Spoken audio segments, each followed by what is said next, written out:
Most of it was fun. I enjoyed most of it. There's a few times people were trying to kill me that kind of put a damper on it, but other than that, it was a lot of fun. Sure.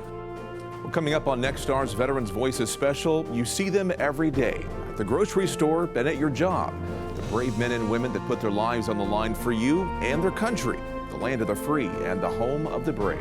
It's huge for the community. It brings awareness of veterans and what they've done for the country. Well, tonight we're telling their stories. Next Star's Veterans Voices special starts right now. And now, Veterans Voices, sponsored by the Maples Health and Rehabilitation. When Germany surrendered, it was a big thing. But then Japan surrendering, man, I mean, everyone, all of us were just thrilled. And welcome here to your Veterans Voices special. I'm Mike Landis. At 100 years old, World War II veteran Ben Laffin can still recall the details of his journey from a Texas farm boy to a sergeant in the Army Air Force. He lives right here in Springfield and shared his story with our Jesse Inman. I was born on September the 29th, 1925, southwest of Fort Worth, on my dad's farm. My grandpa, he was a Civil War veteran. Ben Laffon's early life in rural Texas was simple. Then came 1939 and the start of World War II. Everything was pretty normal, really, for us before Pearl Harbor. But when Pearl Harbor occurred, that was a different story. December 7th, 1941, the Japanese bombed Pearl Harbor. Laffon, just 16, too young to enlist, but old enough to understand how much life was about to change. And of course, Roosevelt made a real speech that day and declared war. A date which will live in infamy. In 1944, April 17th, I went into service. Weeks after entering basic training, Allied forces stormed the beaches of Normandy. So many veterans went in on D-Day. It was terrible, really, in many ways. It was the beginning of the end for Germany. Laffon began flight training a few months later, and by the following year, in 1945, victory was achieved in Europe and Japan.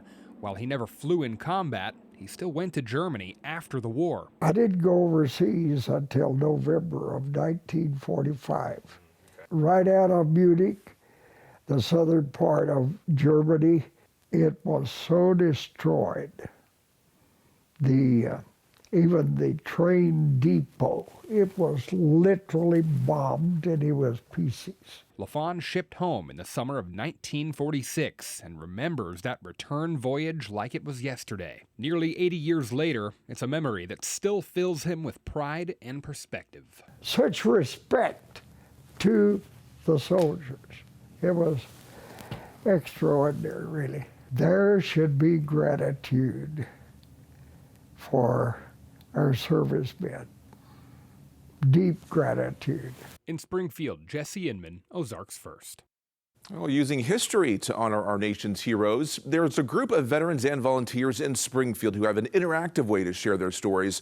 I have more on how they're making sure our veteran sacrifices are not forgotten. I like to inform people of what's going on, just different stories of our lives. Gary Keene is just one of the many volunteers who guide guests on a walk through time at the Air and Military Museum of the Ozarks. It gives them a different perspective, I think. His 41 years serving the military, in active duty and as a civilian, provide plenty of stories to share. Most of it was fun. I enjoyed most of it. There's a few times people were trying to kill me that kind of put a damper on it, but other than that, it was a lot of fun. Well, all of these artifacts are fascinating. I'd like to tell the history of it. And then there's this helicopter from the Vietnam War, a favorite of Ron Cutter, who's been with the museum for decades. At that time, I got interested to restore everything here. And so I'm sitting in a Cobra helicopter, and so I decided, why not make it do something?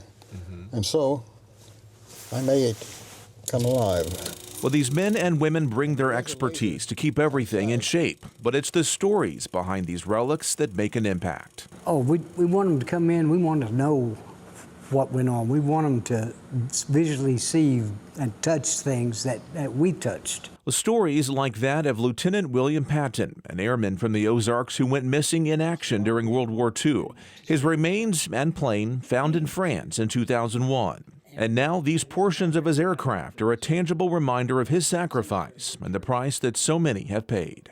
What's important are the people who walk through the front door, especially if they're veterans, and to get to hear their stories and tell them my stories, and it's just the camaraderie. Mike Landis, Ozarks First, Springfield. October 7, 2001, we started flying combat missions into Afghanistan. Well, coming up, an Ozarks native who piloted B-52s following 9/11, sharing his story of resilience, how he's helping others heal the invisible wounds that come from a life of service.